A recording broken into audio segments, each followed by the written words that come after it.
Acho que você não tem que se preocupar em ser igual a ninguém, porque a ideia é exatamente que seja diferente.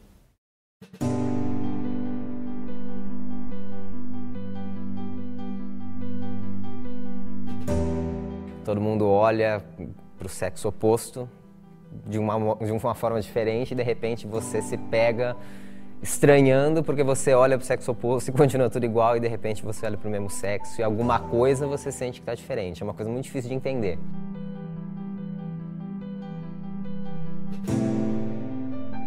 Isso não aconteceu numa certa idade, acho que desde sempre eu soube disso. A partir de um certo momento eu comecei a perceber que eu era assim.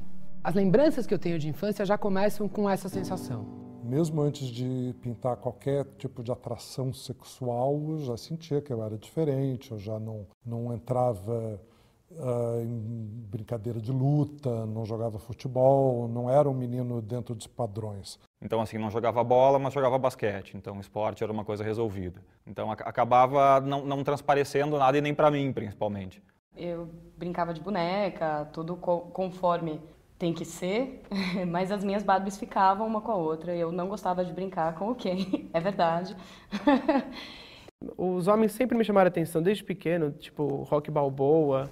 O filme do Rocky Balboa era uma coisa que sempre me fascinava, então brincava de boneca. Eu tinha atração por personagens de história em quadrinhos, por super-heróis, por heróis de televisão, esse tipo de personagem, mas eu não sabia exatamente o que era isso. A princípio eu sempre brinquei de boneca, sempre tive amiguinhas.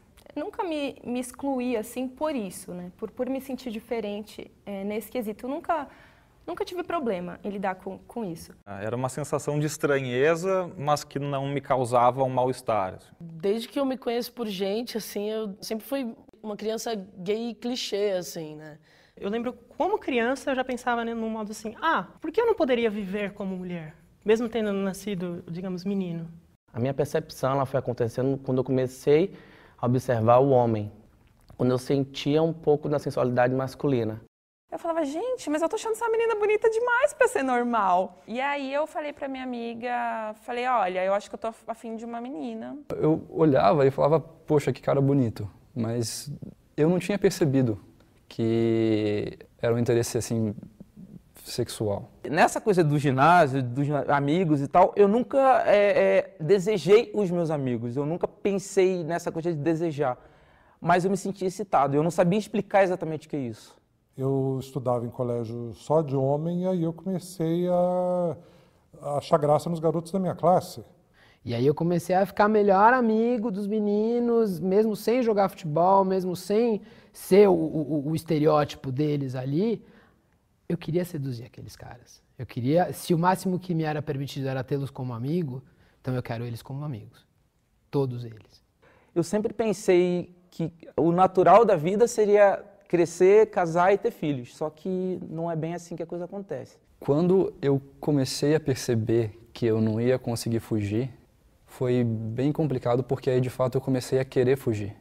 Se for isso mesmo que eu tô pensando, se eu realmente for gay, eu vou querer morrer com isso. Eu posso não ter namorada, mas eu também nunca vou ter namorado, eu nunca vou ficar com menino, eu nunca vou dar esse... Eu pensava assim, eu nunca vou dar esse desgosto pros meus pais, entendeu? Começou aí, tipo, a maior luta que eu já travei na minha vida contra alguma coisa, que era de não, eu não sou, eu não quero, se eu não quiser com muita força, não vai rolar. Eu tinha medo de ser julgada por Deus também, assim. E pela minha mãe, pelo meu pai e tal, acho que mais pela minha mãe. O ser homossexual é uma coisa que você é ensinado também desde criança de que é a pior coisa que pode te acontecer. Seus coleguinhas de sala, se eles têm que te xingar, a primeira coisa que eles te xingam é de viadinho, é de gayzinho, de qualquer coisa do tipo. Então você vai absorvendo aquilo ao longo dos anos e aquilo se torna a coisa mais absurdamente negativa que pode acontecer. De repente, quando você percebe que pode começar a acontecer, é um medo. Porque, né, a referência que eu tinha de gay não era o que eu sou hoje, o que os meus amigos são hoje, o que eu enxergo como gays hoje em dia, assim. Era esse carro alegórico ainda. Eu não queria ser como tal pessoa, não queria agir de tal maneira, não queria ter esse trejeito ou ser desse jeito, mesmo sabendo o que eu era. Eu tinha algumas imagens de estereótipo muito fortes, eu tive algumas imagens muito fortes na minha infância, mas isso nunca demarcou para mim, ser gay é isso. Imagina em 1980 e alguma coisa, 88, sendo uma cidade de 25 mil habitantes, E você não tem nenhuma referência, nenhum amigo, fala, não, aquele cara ali ou aquela pessoa ali vai te, sabe, ela é parecida comigo. Essa falta de modelo, de referência, acaba deixando a gente descrente. Eu custei acreditar há muito tempo. Os estereótipos existem, claro, mas as pessoas são completamente diferentes. Eu tinha medo de me aproximar de alguma dessas pessoas. Eu odiava a Cássia Eller, porque ela, de certa forma, me lembrava as coisas que eu imaginava, entendeu? Então, tipo, era duro pra mim, entendeu? Também comecei a ter amigos gays e ver como eles estavam bem, como eles viviam bem. Assim, eu precisava ter um role model, eu precisava ter exemplos de gente que estava bem para poder saber, dá para ser. Se ele é gay, eu também posso ser, porque ele é igual a mim. Ele gosta das mesmas coisas, ele se veste como eu me visto, ele faz as mesmas coisas que eu faço, nós temos os mesmos amigos, então eu acho que é esse o caminho. Eu lembro de um momento de um cara virar para mim e falar, isso é uma fase, vai passar. E aquilo ser extremamente reconfortante para mim, né? Porque era alguém que estava me dando uma pista. Aí eu fui reparando o quanto isso era diferente quando eles começaram a me mostrar que era diferente. Quando os meninos começaram a mostrar que eu não era igual a eles e que isso incomodava a eles muito mais do que a mim. Mas eu já me achava tão não igual a eles em tantas coisas, gostar de menina era só uma delas. Todo dia eu chegava no meu colégio e eu sabia que eu ia passar por uma tortura psicológica. Todo dia. Eu chegava, as pessoas me olhavam, as pessoas falavam e faziam comentários e xingavam, não sei o quê, e eu todo dia tinha que passar por aquilo. Não tinha com quem conversar. Eu tive que passar muito tempo sozinho, fugia de muito bullying que acontecia pela escola. E para evitar constrangimento, não só para mim, mas para as outras pessoas que estivessem ao meu redor, eu também fugia. Eu ficava meio isolada, na verdade, né? Porque eu não fazia parte nem do grupo das meninas, porque eu não fazia as mesmas coisas que elas, e nem do grupo deles, porque eu não era um menino, na verdade. Sempre me vi como uma menina, desde criança. Mas eu percebi logo que não era bem assim que as coisas funcionavam. Eu tinha muito medo do que ia acontecer. Eu queria que alguém tivesse chegado naquele momento e me dito, tudo bem, André, vai dar certo, você pode escolher o que você quiser. Eu acho que não tem problema algum, você vive a tua vida diferente do modelo que teu pai implantou, enfim. Eu não queria esconder essa parte da minha vida de ninguém.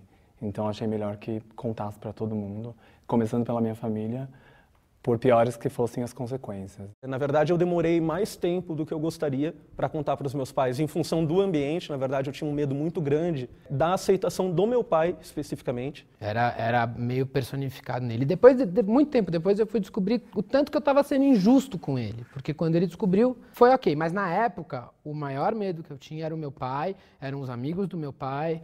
Eu imaginava que eu teria grandíssimos problemas com minha família, que talvez deixassem de me amar. A minha mãe perguntou pra mim, e aí eu falei não, eu sou lésbica e tal, e aí ela foi um caos, assim. Bom, minha mãe ficou chorando durante uns 4 meses. Ela fazia qualquer coisa, ela olhava pra mim e ela chorava.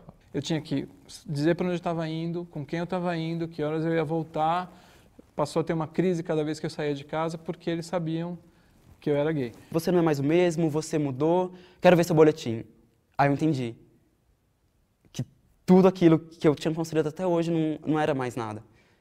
Aí eu falei, mãe, é porque eu sou gay? Os pais acabam sabendo sempre, né? Não tem como esconder isso, na verdade. Chegou num momento, um pouco antes dos 26 anos, que a minha mãe me deu uma jogada na parede e falou, você tem um problema que você não fala qual é, e eu sou sua mãe e eu tenho que saber. Por pura pressão, eu acabei contando. E um dia ela chegou para mim e falou, eu sinto que você tem alguma coisa para me dizer. Eu até sei o que é, mas eu acho importante que você diga com as suas palavras. Eu falei, meu, que mãe do caralho que eu tenho. Olha que mãe sensacional. Eu falei, pois é, mãe, eu sou gay. Ela,